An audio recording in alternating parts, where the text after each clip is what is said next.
തുടക്കത്തിൽ കണ്ട ഈ അപകടം നമ്മുടെ വീടുകളിൽ സംഭവിക്കാണ്ടിരിക്കാൻ എന്റെ കയ്യിലിരിക്കുന്ന ഈ ഒരു ബ്രേക്കർ ഇത് 2 ആംപിയറിന്റെ ബ്രേക്കറാണ്. ഇതാണ് നമ്മുടെ വീടുകളിലെ ബെഡ്റൂമുകളിലേക്ക് ശരിക്കും ആവശ്യമുള്ളൂ.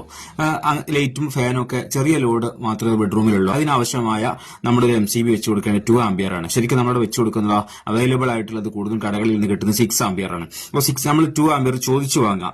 അപ്പോൾ നമുക്ക് 2 ആംപിയർ കിട്ടും. അപ്പൊ ഇതുകൊണ്ടുള്ള ഉപകാരങ്ങൾ എന്തൊക്കെയാണെന്ന് വെച്ചാൽ നമ്മുടെ വീട്ടിലൊക്കെ എന്തെങ്കിലും ജോലിക്കാർ വരികയാണെങ്കിൽ ചിലപ്പോൾ വെൽഡിങ്ങിന് വർക്ക് എടുക്കണമെങ്കിൽ അപ്പോൾ വെൽഡിംഗ് മെഷീൻ വന്ന് കുത്തും, അല്ലെങ്കിൽ അവിടെ എന്തെങ്കിലും വന്ന് ഹാൻഡ് കട്ടറുകൾ ഉപയോഗിക്കും, അല്ലെങ്കിൽ അതും അല്ലെങ്കിൽ വീട്ടിലുള്ള ആളുകൾ അവിടെ അയൺ ബോക്സ് ചിലപ്പോൾ വർക്ക് ചെയ്യിപ്പിക്കും. ഇങ്ങനെയുള്ള സമയങ്ങളിൽ അവിടെ വർക്ക് ചെയ്യാണ്ടിരിക്കാൻ, അവിടെ ട്രിപ്പ് ആവാൻ വേണ്ടിയിട്ടാണ് നമ്മൾ ആവശ്യമായ ആ ലോഡിനനുസരിച്ചുള്ള 2 ആംപിയർ ബ്രേക്കർ അവിടെ വെച്ച് കൊടുക്കുന്നത്. മാത്രമല്ല അത് ഇൻവെർട്ടർ ഒക്കെ ഉണ്ടെങ്കിൽ അവിടെ അമിതമായ ലോഡുള്ള എന്തെങ്കിലും സാധനം ഉപയോഗിക്കുകയാണെങ്കിൽ പെട്ടെന്ന് ഇൻവെർട്ടറിനെ ബാധിക്കാതിരിക്കാൻ വേണ്ടി കൂടിയാണ് നമ്മൾ 2 ആംപിയറിന്റെ ബ്രേക്കർ ഇട്ട് കൊടുക്കുന്നത്.